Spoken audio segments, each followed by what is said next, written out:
Capítulo 8. El establecimiento de la Iglesia de Cristo. A principios de julio de 1828, y con el manuscrito en su poder, José entendía que el Señor quería que él publicara el Libro de Mormón y llevara su mensaje a todos los rincones de la tierra. Mas ni él ni su familia estaban familiarizados con la industria editorial. José debía mantener a salvo el manuscrito. Tenía que encontrar un impresor y debía hacer llegar el libro, de alguna manera, a personas que estuvieran dispuestas a considerar la posibilidad de que hubiera nuevas escrituras. Además, publicar un libro tan extenso como el Libro de Mormón no costaría poco. La situación económica de José no había mejorado desde que comenzó la traducción, y todo el dinero que ganaba estaba destinado a mantener su familia. Sus padres se hallaban en una situación similar. Ellos seguían siendo unos granjeros pobres que labraban tierras ajenas. El único amigo de José que podía financiar el proyecto era Martin Harris. José puso manos a la obra enseguida.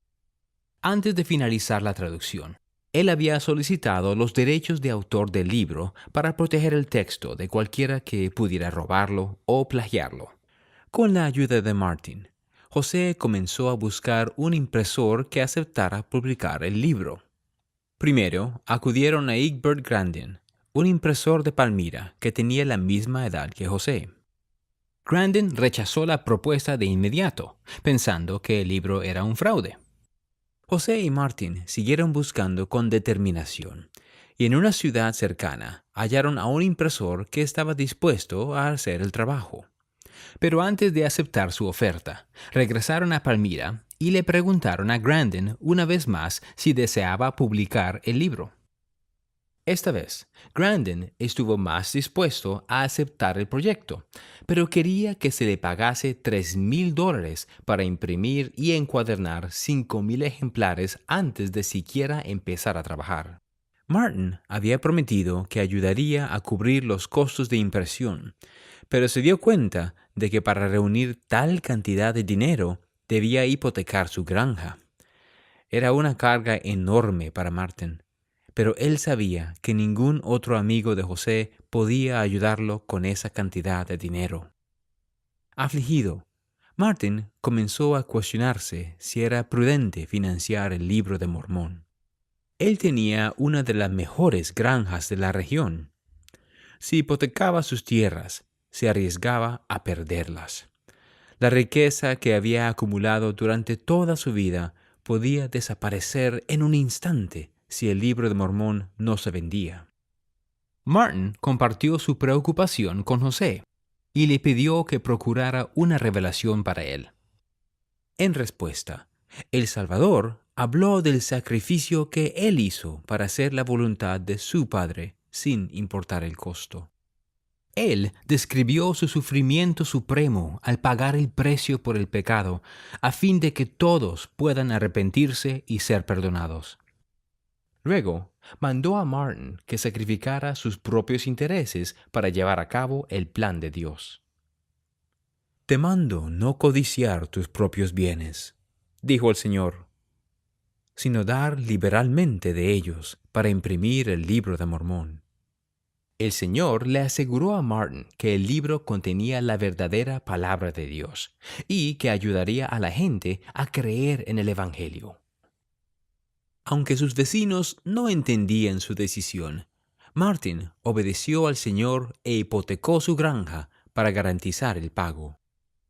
Grandin firmó el contrato y comenzó a organizar el magno proyecto. José había traducido el texto del Libro de Mormón en 3 meses, con la ayuda de solo un escribiente a la vez.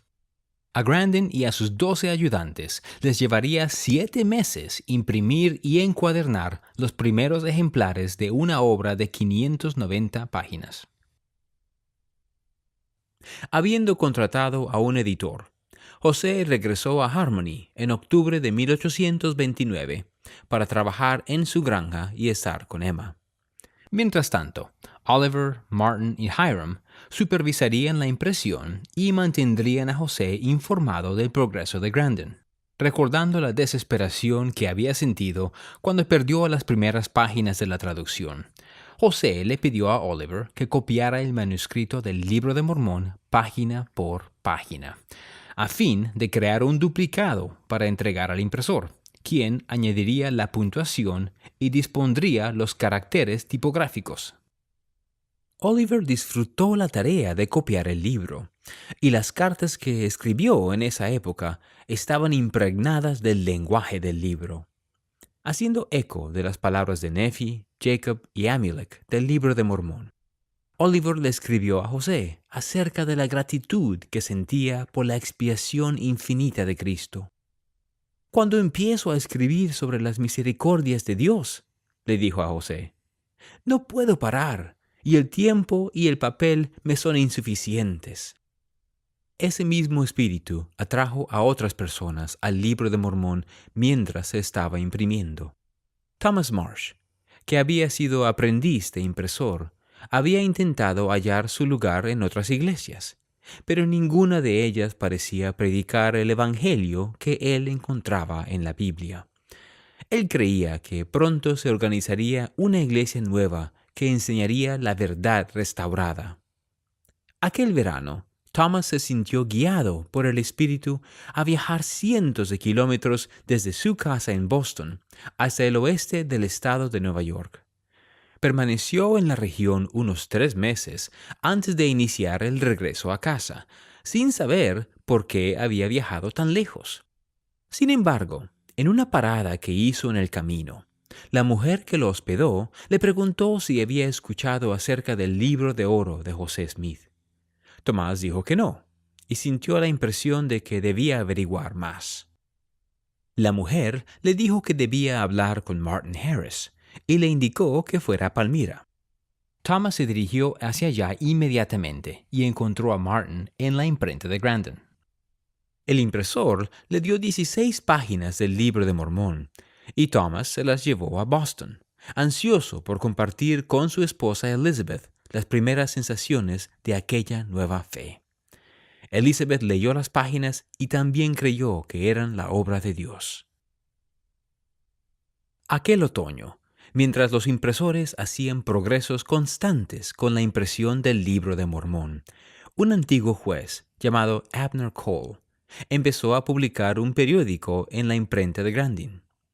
Debido a que trabajaba en la imprenta durante la noche, después de que el personal de Grandin se iba a casa, Abner tenía acceso a las páginas impresas del Libro de Mormón, el cual aún no estaba encuadernado ni listo para la venta.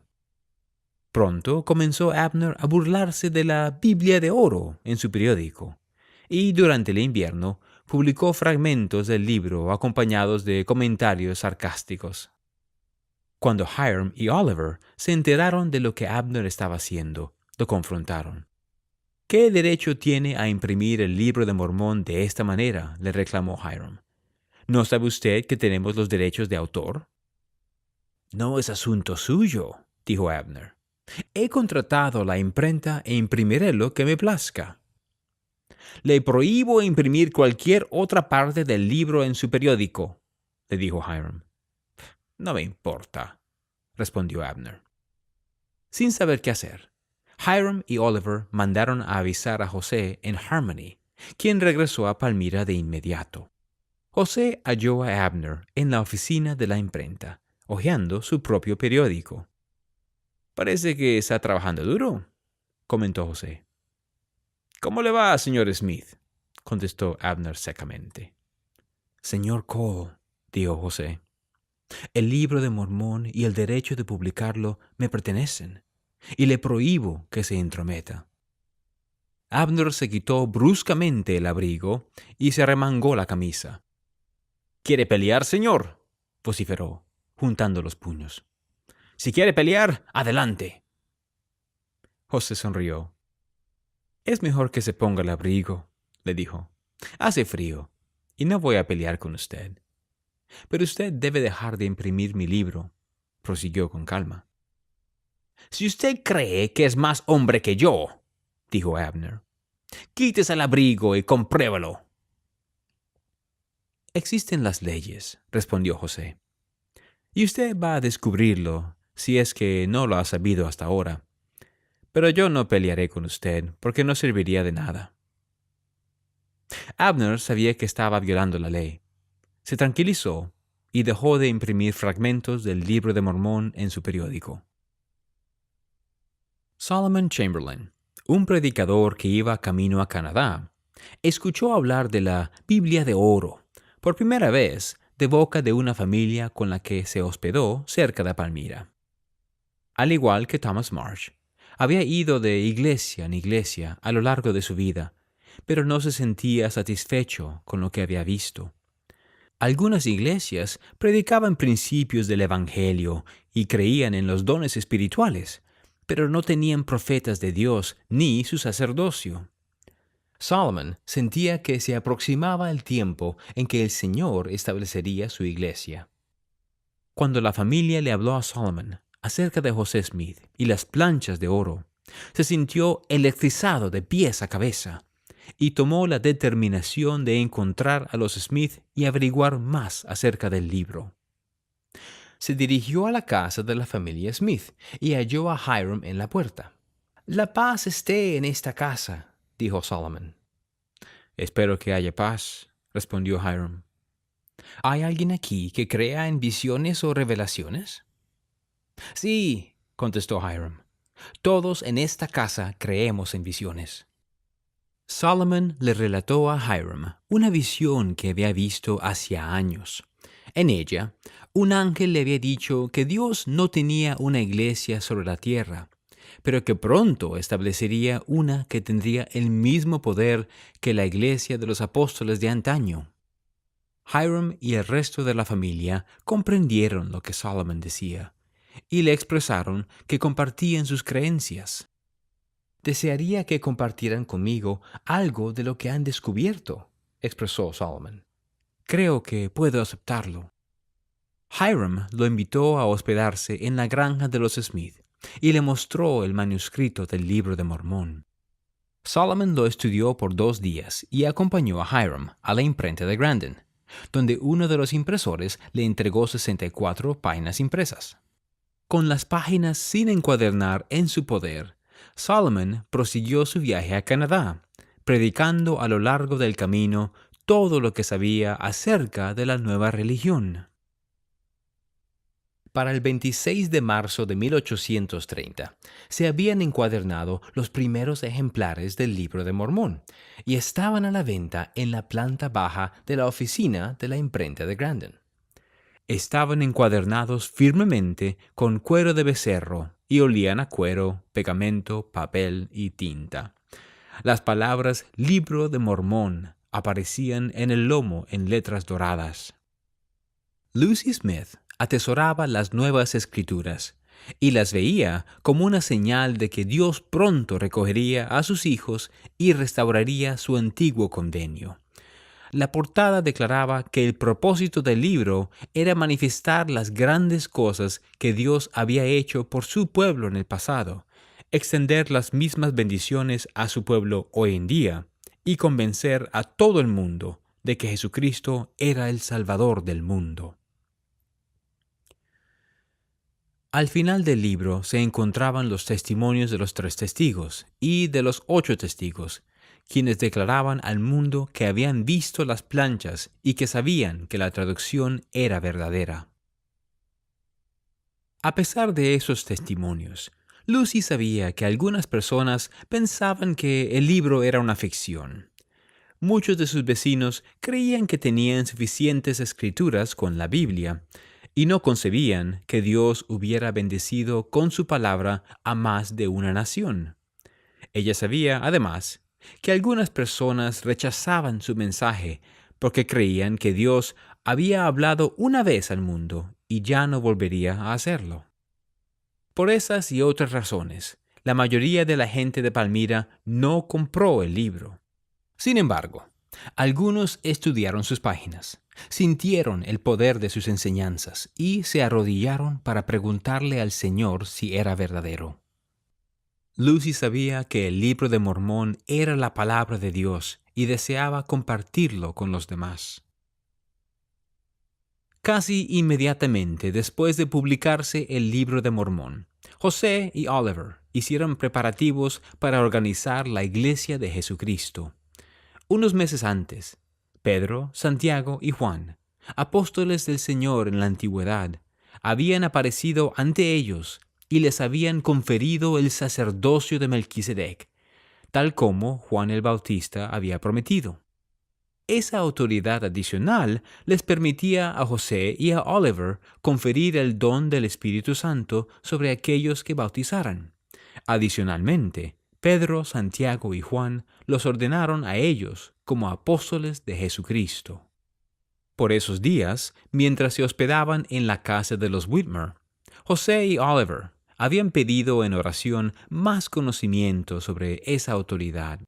En respuesta, la voz del Señor les mandó ordenarse el uno al otro como élderes de la iglesia, pero no antes de que los creyentes consintieran en seguirlos como líderes en la iglesia del Salvador.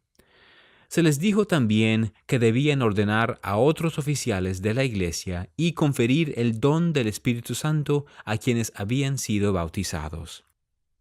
El 6 de abril de 1830, José y Oliver se reunieron en la casa de los Whitmer para cumplir el mandamiento del Señor y organizar su iglesia. A fin de cumplir con los requisitos de la ley, ellos eligieron a 6 personas para que fueran los primeros miembros de la nueva iglesia. Alrededor de 40 hombres y mujeres abarrotaron la pequeña casa para presenciar la ocasión. Obedeciendo las instrucciones que el Señor les había dado previamente, José y Oliver pidieron a la congregación que los sostuvieran como líderes en el reino de Dios y manifestaran si creían que era apropiado que se organizaran como iglesia. Cada uno de los miembros de la congregación estuvo de acuerdo, y José puso sus manos sobre la cabeza de Oliver y lo ordenó élder de la iglesia. Luego intercambiaron posiciones, y Oliver ordenó a José.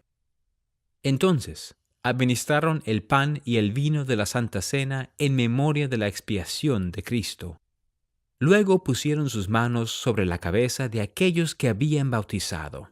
Los confirmaron miembros de la iglesia y les dieron el don del Espíritu Santo. El Espíritu del Señor se derramó sobre la congregación y algunos de ellos empezaron a profetizar. Otros alababan al Señor y todos se regocijaron juntamente. Además, José recibió la primera revelación dirigida a todos los miembros de la nueva iglesia. He aquí, se llevará entre vosotros una historia, mandó el Señor, recordando a su pueblo que debían escribir su historia sagrada para preservar un registro de sus acciones y testificar de la función de José como profeta, vidente y revelador. Yo lo he inspirado para impulsar la causa de Sión con gran poder para hacer lo bueno, declaró el Señor. Recibiréis su palabra con toda fe y paciencia, como si viniera de mi propia boca. Porque si hacéis estas cosas, las puertas del infierno no prevalecerán contra vosotros. Posteriormente, José observó de pie, junto a un arroyo, el bautismo de su madre y de su padre para unirse a la iglesia. Luego de años siguiendo diferentes caminos en su búsqueda de la verdad, por fin estaban unidos en la fe. Cuando Joseph padre salía del agua, José lo tomó de la mano, lo ayudó a llegar a la orilla y lo abrazó. ¡Mi Dios!, exclamó, hundiendo su rostro en el pecho de su padre. He vivido hasta ver a mi padre bautizarse en la iglesia verdadera de Jesucristo. Aquella tarde, José se escabulló a un bosque cercano con el corazón rebosante de gozo. Quería estar a solas, apartado de la mirada de sus amigos y familiares. En los 10 años desde la primera visión, había contemplado los cielos abiertos, había sentido el Espíritu de Dios y había recibido instrucción por medio de ángeles. Asimismo, Él había pecado y había perdido su don, pero se había arrepentido. Había recibido la misericordia de Dios y había traducido el libro de Mormón por su poder y gracia. Ahora, Jesucristo había restaurado su iglesia y había autorizado a José, con el mismo sacerdocio que los apóstoles habían poseído en la antigüedad cuando llevaron el Evangelio al mundo. La felicidad que sentía no cabía en él, y cuando Joseph Knight y Oliver lo encontraron por la noche, él estaba llorando. Su gozo era completo. La obra había comenzado.